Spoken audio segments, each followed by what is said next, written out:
Hi, everyone. So I just am finishing up my educational psychology course with Professor Yang. And it taught me so much.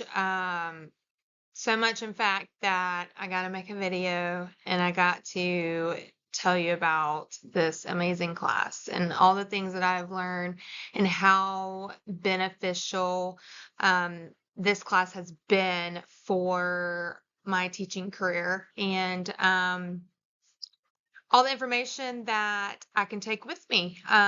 So I'm going to present a slideshow highlighting the key aspects. So here's slide one, learning motivation.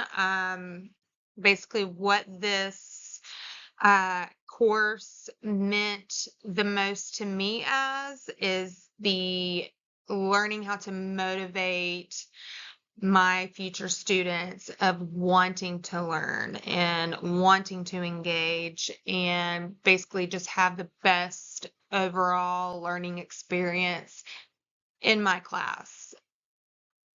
So I'm going to move on. So, what did I really enjoy doing in this course? While taking this course, I really enjoyed, obviously, the field assessment observations that I had to do that was assigned. I'm always looking for new ideas how to incorporate better learning strategies um, and activities in my future classroom, in my observations, the teachers' classrooms. While in the teachers' classrooms, I observed I had a lot of neat ideas that I am for sure going to implement with my students in my future classrooms. So next, it's so my tips for future students for this class is to and how to have fun and excel in this class. What did I do that really worked? What should future students not do to succeed in this class? So I think the number one things that students really need to take into consideration is the planning of your field observations. One thing students should not big no-no is to procrastinate. You do not want to procrastinate. Set up your field experiences and observations earlier rather than later to make sure that you have enough time to complete the observation. Everyone has crazy schedules at times, so it is important to work that out as soon as possible. Especially teachers, they have workloads and people have lives and schedules and stuff. So you want to make sure that you plan your observations out far enough so you can successfully get these observations done and get the necessary information and get the most out of the observations. So then, what motivation, encouragement do I give future students of this class to remote student learning? What is this course about? Why is it important for future teachers, counselors, speech pathologists, school psychologists, and so on? What exciting topics will future students be exposed to in this specific course, educational psychology? So educational psychology explores how students learn.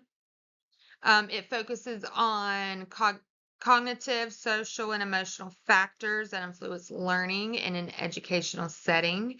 It is crucial for future educators, counselors, speech pathologists, and school psychologists to understand how learning happens, what motivates students, and how to create effective teaching and support strategies.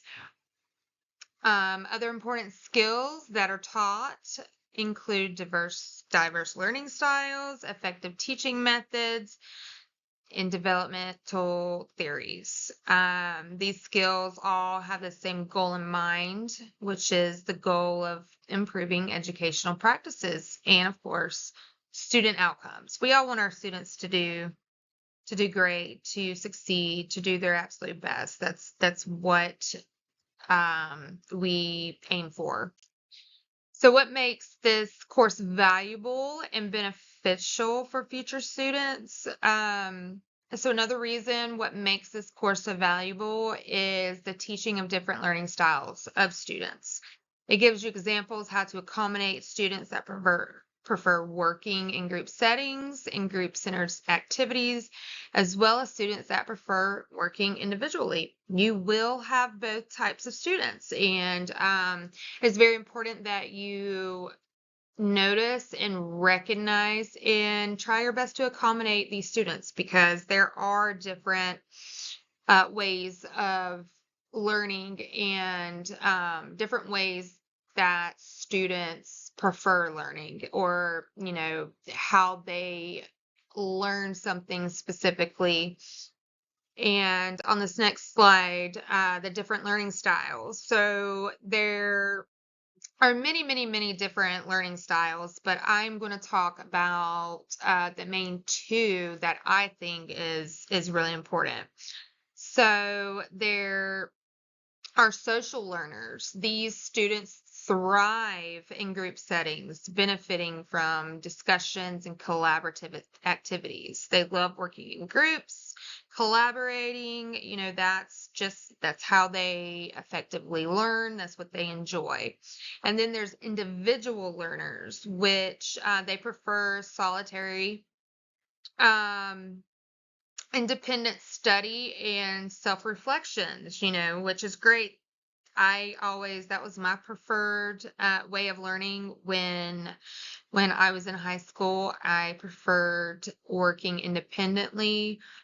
That's just who I was. Now, I'm older, I love working with groups and stuff like that, but I did prefer to work individually. So it's important to recognize that. Now, you can't always accommodate these specific groups, but you can switch it up and kind of expose them to both types, so they would be more prepared in a group setting, or if they have to individually work on a project, they would be prepared and know how to adjust and have experience doing that. So understanding and accommodating these different learning styles can significantly improve student success and engagement in the classroom. Absolutely. So my final words of encouragement, I am going to use a quote by Winston Churchill. It's one of my favorites. And it says, "Success is not final. Failure is not fatal. It is the courage to continue that counts."